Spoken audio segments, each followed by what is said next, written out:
This is 7 National News, and in our top story, His Royal Highness Prince Charles and his wife Camilla have visited the Sheikh Zayed Grand Mosque in Abu Dhabi on Sunday at the start of a short sightseeing tour of the country. The Prince of Wales and the Duchess of Cornwall had visited the mosque in 2007 prior to its completion, while this visit, which is part of a regional tour, was intended to celebrate the UAE's work to promote religious tolerance and see the completed mosque. Shortly after arriving in the capital, Prince Charles and Camilla were greeted by His Highness Sheikh Abdullah bin Zayed Al Nahyan, the Minister of Foreign Affairs and International Cooperation, and Sheikh Lubna Al Qasimi, the Minister of State for Tolerance. Sheikh Lubna hosted the royal couple on a tour of the mosque, where Prince Charles spoke with Bishop Paul Hinder of St. Joseph's Cathedral, one of the 2 Roman Catholic churches in Abu Dhabi.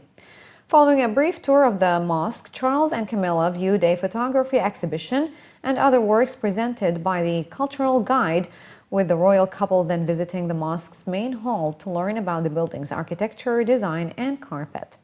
The royal visit to the UAE is part of a 3-nation tour in the region and the 8th time Charles has visited since 1989. First stop was Oman, and they will round off the tour with a visit to Bahrain.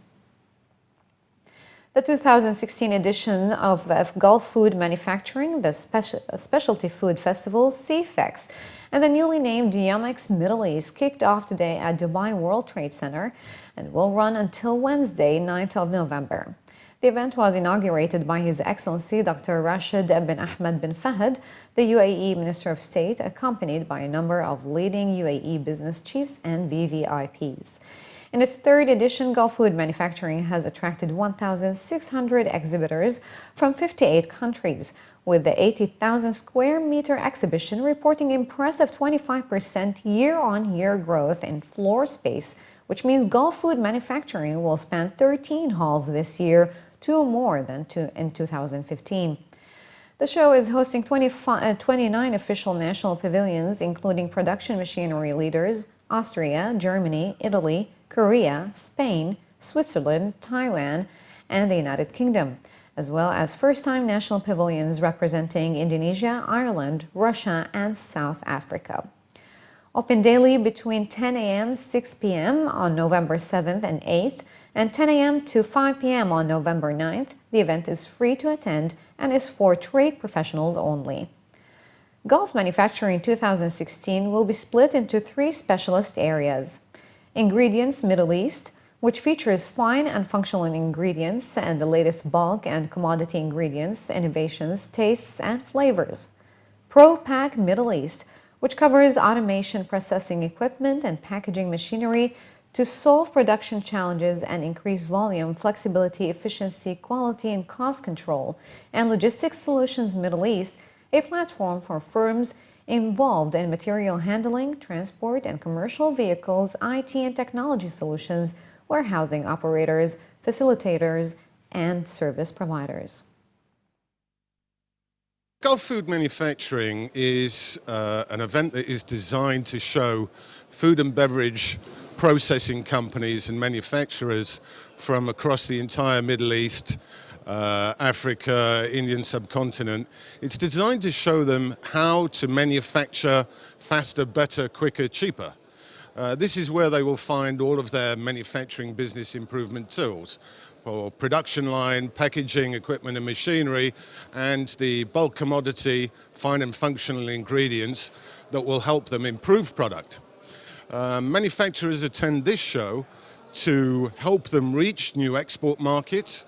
It will enable them to produce more efficiently. It will enable them to produce more cost effectively, and it will enable them to design better product. This show has grown at a phenomenal rate. We this year have over 1,600 exhibitors attending from more than 60 countries, including 29 official national pavilions. And the fact that we have every major machinery manufacturing nation participating here, I think is a testament to how strong the Middle East market is and how strong Dubai in particular is. Well, the main highlights in the show are the a phenomenal amount of machines actually on display. When you're looking at how to redesign your plant, extend your production line, when you're looking to solve particular production challenges, you actually want to see the machinery in action. We have over 80,000 square meters of exhibition surface that is showcasing the very latest world-class technologies that manufacturers can actually get under the skin of, look under the bonnet and see how it will improve their manufacturing business performance. A study has found that almost 70% of pregnant women in the UAE suffer from vitamin D deficiency, a condition linked to poor pregnancy outcomes and low birth weight.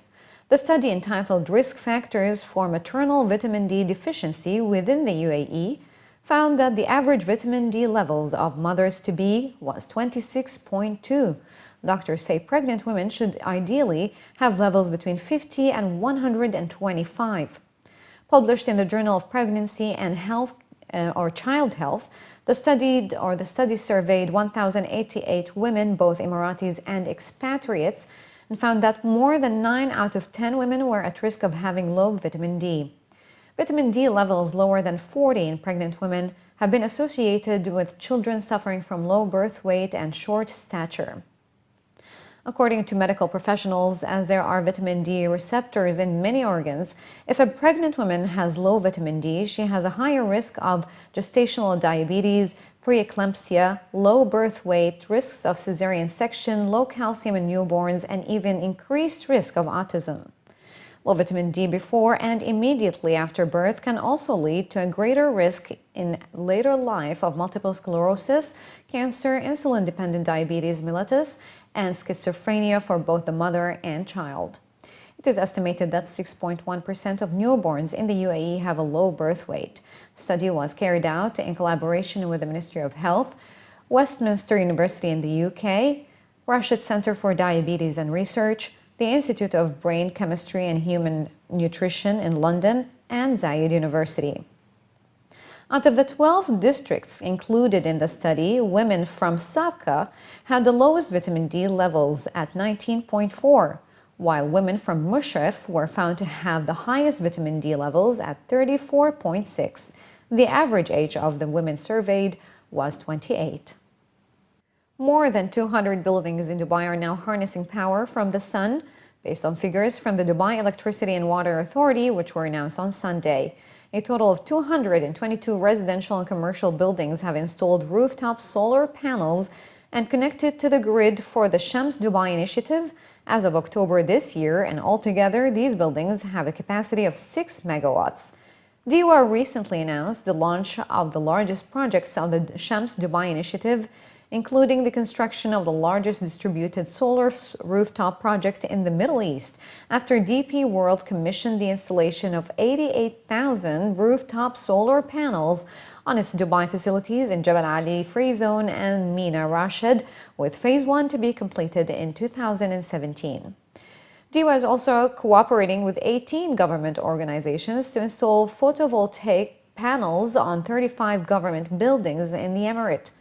DIWA is urging house and villa owners to take advantage of the Shams Dubai initiative, which encourages building owners to install solar panels on their rooftops to generate electricity from solar power. The electricity is used on site and the surplus is exported to DIWA's grid. An offset between exported and imported electricity units is conducted, and the customer account is settled based on this offset. As of October this year, DIWA has enrolled 44 contracting and consultancy companies with a total of 247 engineers certified as enrolled electrical and solar photovoltaic consultants and contractors. Some 70 manufacturers of solar power equipment registered 578 products as eligible for Shams Dubai. Free midday parking on weekdays will be cancelled in the Emirate of Sharjah from 1 p.m. to 5 p.m. after a decision by the Sharjah Municipal Council at a meeting on Sunday. Paid parking is currently in effect across Sharjah city from 10 a.m. to 1 p.m. and is free from 1 p.m. to 5 p.m. with paid parking beginning at 5 p.m. to 10 p.m. daily. All public parking, however, will become paid throughout the day, when the new changes come into force. According to local reports, Sharjah municipality officials stated that the rationale behind this move is to allow commercial shops and souks to have open parking spaces near their premises to keep shoppers flowing in and out of their neighborhoods. Additionally, free parking in the middle of the day has led to some motorists abusing the parking and staying in the spaces for days at a time, clogging commercial areas and blocking parking spaces. The ban on free parking will be official after the council decision is published in the official gazette to make sure the public is made aware about the new rules. Almost 500 motorists have had their driving licenses suspended for 3 months between January and September this year for traffic offenses, accumulating more than 24 black points. Brigadier General Ahmed Sheikh, the Deputy Director of Abu Dhabi Police, Traffic and Patrols, warned motorists not to drive during the suspension period, as it would lead to a 3-month jail sentence and a fine of at least 5,000 dirhams. Of the 489 offenders, there were 72 traffic offenses that warranted a black point each and a fine. Motorists who accumulate 24 points have their licenses withdrawn. Brigadier General Sheikh said that driving under the influence, without license plates, recklessly overtaking lorries, and hit-and-run accidents were the offenses that warranted 24 black points and immediate license suspension. And finally in the bulletin, the Salon des Grandes Complications exhibition has opened its doors to the public today at the Dubai International Financial Center, showcasing some of the world's finest timepieces made by luxury brands from around the world. The SDGC exhibition, which is now in its 3rd year, is designed to provide the fine watchmaking sector and independent watchmakers with a unique opportunity to meet the Middle East watch collectors and high net worth individuals in the UAE and the region. The event is taking place until the 10th of November and will culminate with a gala on Thursday evening with the Watch of the Year Awards. 2015, the SDGC attracted over 1,200 high-quality visitors among watch collectors and watch enthusiasts, with the event this year expected to attract an additional 500 visitors. The event is showcasing some unique and rare timepieces that will undoubtedly be snapped up by collectors, including DeWitt's Academia skeleton, which is a manually wound skeleton movement with a seconds hand that jumps and changes direction to mark 30 seconds. Also on show is Lange & Sohen's technically impressive datograph perpetual tourbillon, which pairs 3 complications with 5 supplementary functions and is limited to just 100 pieces. Finally, one of the other notable watches on display is from Roger Dubuis in the form of the highly technical Excalibur automatic skeleton, which has a newly developed in-house caliber. We also have a lot of newcomers who are here, and some of them are actually exhibiting for the first time in the Middle East, such as Sepek. What's also quite unique, and I would really recommend that people who are visiting the salon come and witness, is the Clocks Lounge. We haven't had the Clocks Lounge before, and the artistry that goes into making a clock is quite as impressive as it is for making a watch. So this year we have brands such as Erwin Sattler and William Wagner exhibiting with us. Not to mention the writing instruments lounge as well, which has incredible creations from Italian brands such as Montegrappa, Tebaldi, and Visconti. So if you're into fine craftsmanship and you want to see the talent that humans can produce when it comes to making watches or clocks or even fine writing instruments, the Salon des Grandes Complications is the place to be. What we have today is the latest releases of the Salon in January 2016, among which I'm going to list the Grand Lange 1 Lumen, Moon Phase, in addition to the Richard Lange Jumping Second, and the Datograph Perpetual Tourbillon. Obviously, Dubai is a very important market for us. It's one of the best touristic destinations in the world. On top of that, we're located in Dubai Mall, which is the biggest shopping mall in the world that receives on a yearly basis approximately 50 million visitors. So obviously, Dubai is one of the most important markets for us, and we have high hopes as well on this market for 2017. Our main highlight is the ladies collection this year. Normally we are a very sportive and technical watch design, and this year we came with a new beautiful line of ladies, very pure and simple, but very shining and delicate. So this is one of our main showcases, and the other one is the miniature repeater tourbillon, which is one of the highest piece in men's watchmaking complication. So we have these two highlights for the show. Dubai is a vitrine, you know, it's a vitrine market. Like everybody comes to Dubai, and if your brand is visible in one of the malls or all the malls, even better. So we are very proud to be working with Damas.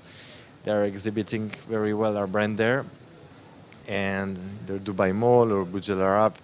You know, if you're a rich client who travels around the world, when you see the brand is like, it's a good sign. So that's why it's a good market for us.